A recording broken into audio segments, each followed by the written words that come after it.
All right, welcome. Today, we're pulling back the curtain and stepping right into the kitchen of AI to uncover one of its biggest, and I mean biggest, secrets.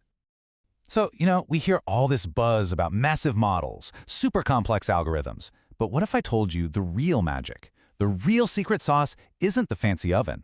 It's what you put in the pantry. So what is that secret ingredient that makes an AI go from just good to truly great?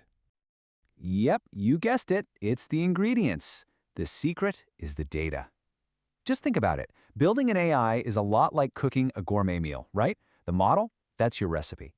But the data, your ingredients, that's what's going to make or break the whole thing.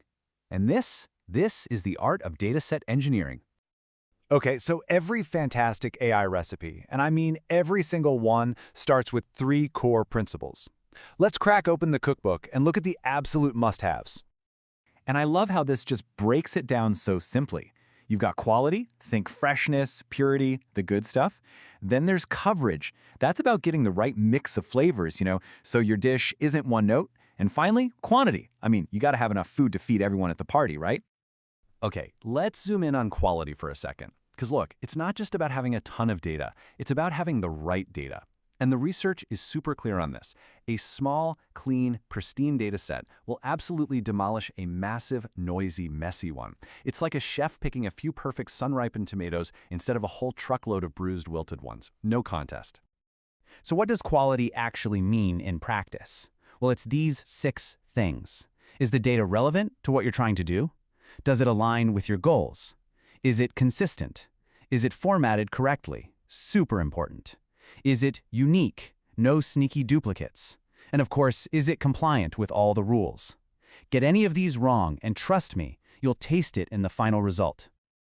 All right, so if these ingredients are so important, where does a good AI chef even find them? This brings us to the all-important step, sourcing. And this quote really nails it. You can go out and buy data from some big public farmer's market, sure, but the most valuable, the most potent ingredients, they almost always come from your own garden. We're talking about your own applications data. Why? Because it perfectly matches what you actually care about. It's a direct reflection of what your users are doing and asking for.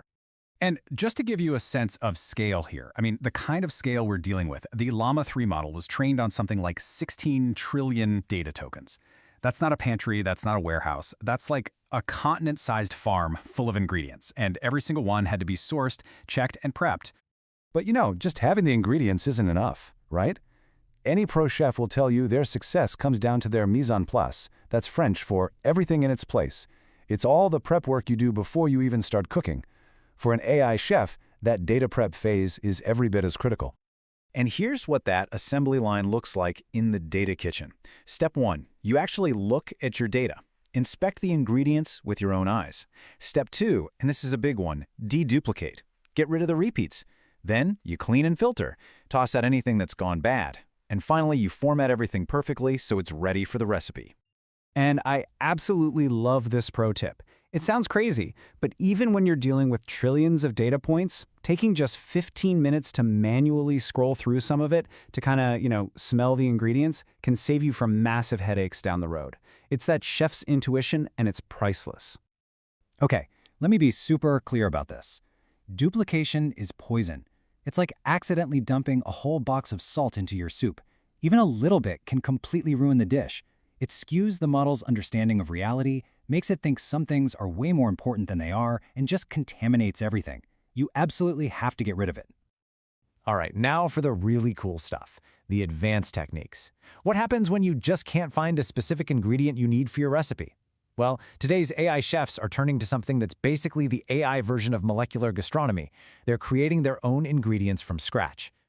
And that's what we call synthetic data. It's data that's artificially generated to fill in the gaps in your pantry. Let's say you need more examples of a really specific, rare coding problem. Well, you can just generate them. This gives you an insane amount of control over the final flavor profile of your model. But, and this is a huge but, this fancy technique has a serious risk. It's called model collapse. Imagine a chef who only ever eats their own cooking. After a while, their sense of taste would get really narrow, right? It's the same idea. If an AI is only trained on its own generated data, it can start to forget what the real, messy, unpredictable world looks like. Its output gets bland, repetitive, and just boring.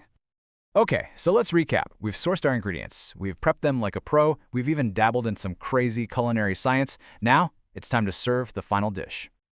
So if there's one thing you take away from all this, let it be this. Building great AI isn't just about coding, it's a craft. It's really more like cooking. The person in the kitchen, the AI chef, the data engineer, and the care they put into those ingredients, that matters so much more than how fancy the oven is. And that leaves us with a really fascinating question for the future, right? As these AI models start cooking for themselves, generating their own training data, how do we, the head chefs, make sure the menu doesn't just become bland and repetitive? How do we keep their digital cuisine exciting and connected to the real world? Definitely something to think about. Thanks for watching.